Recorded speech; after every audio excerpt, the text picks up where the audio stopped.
Bom dia, boa tarde, boa noite, boa madrugada. Dá tchau pra eles aí. Esse rapaz aqui, eles pensaram que ele era Jennifer, mas na verdade eu chamo ele de Tião. Cada um tem o nome. Ele não vai ficar muito tempo no meu colo, não. Mas ele é nosso mascote aqui da pista de aeromodelo da Asa Sul.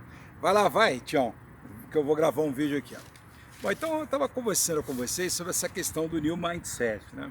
Então, o que, que nós precisamos começar a avaliar quando a prova, nós vamos fazer uma prova discursiva.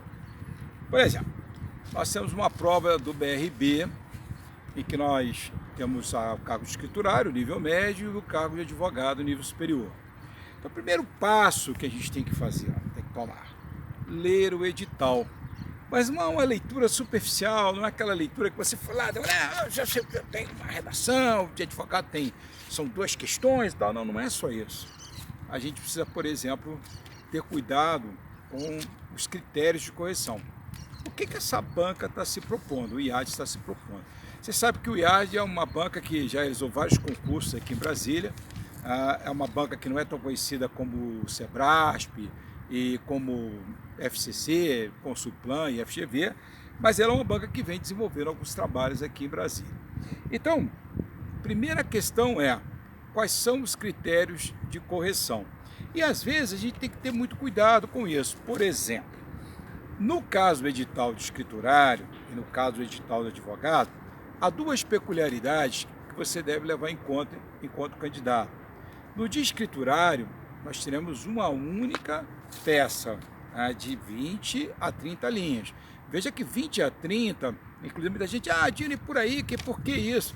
Olha, lá na gênese das redações em vestibular e em concurso público, essa diferença de linhas é para que a gente consiga dar um espaço, para que tenha uma letra maior e tal. Mas eu aconselho você sempre a fazer essas dissertações de 20 a 30 linhas em 4 parágrafos, um parágrafo de introdução, 2 parágrafos de desenvolvimento e um parágrafo de conclusão. Cada um com mais ou menos aí 5 a 6 linhas, que é exatamente, está mais ou menos, se forem 5, 4 vezes 5, 20, se forem 6, 4 vezes 6, 24, está dentro de um limite razoável aí. Posso fazer com 5 parágrafos? Normalmente não deve fazer isso, porque se for um tema da atualidade, você tem que se posicionar, trazer os 2 argumentos principais na introdução, pegar o primeiro argumento, desenvolver no primeiro parágrafo de desenvolvimento, o segundo argumento no segundo parágrafo de desenvolvimento e, no caso da IADES especificamente, seguir praticamente o mesmo modelo do Enem na conclusão, ou seja, apresentar uma proposta de intervenção que, trocando em miúdos, significa tentar solucionar o problema. Isso é muito importante, por quê? Porque nós sabemos que existe um outro tipo de conclusão, que é a conclusão por retomada, em que nós reafirmamos a tese e os argumentos principais. Lá com a banca do IAD, ou com a banca IADES, tanto faz essa construção, você tem que, a exemplo do Enem, trazer uma proposta de intervenção. Então, veja, esse é um aspecto fundamental. Dina, mas peraí, de onde você tirou isso? Está aqui nos critérios do edital. Leia lá, são 4 critérios. É o último, é a letra D, que diz que você tem que fazer uma proposta de intervenção. Outro aspecto interessante desses critérios do IADES é que eles falam que o texto pode ser argumentativo, pode ser um texto dissertativo / descritivo. Erram na terminologia, porque na verdade, quando você olhar qualquer livro de redação, nós vamos ter dissertativo argumentativo e dissertativo expositivo. O dissertativo argumentativo, existe a defesa de um posicionamento, ou sobre um tema da atualidade, ou sobre um tema de natureza mais técnica. A esse respeito do tema de natureza mais técnica ou jurídica, os advogados têm que ficar mais atentos. Por quê? Porque se eles derem uma olhada em temas anteriores aplicados pela IADES, para o cargo de advogado, analista jurídico, vão perceber que eles podem ter de enfrentar, numa das questões, um estudo de caso.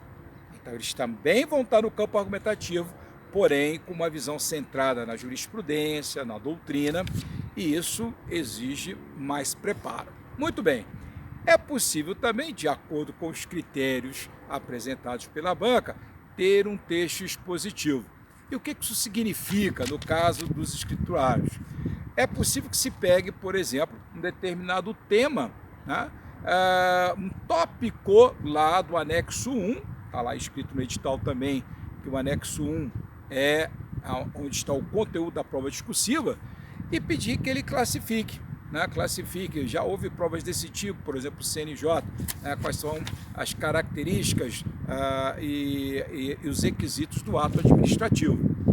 E isso também para o pessoal que vai fazer para direito é algo muito importante, porque é possível que se peça, por exemplo, que se conceitue determinados tópicos ali do direito processual, do direito do trabalho. Essa é a nossa caminhada, procurar entender, como dizia um velho ditado, tintim por tintim, o conteúdo do edital, para que a gente tenha um new mindset, uma nova percepção de como será a prova do BRB e daí também todas as outras provas, todos os outros concursos.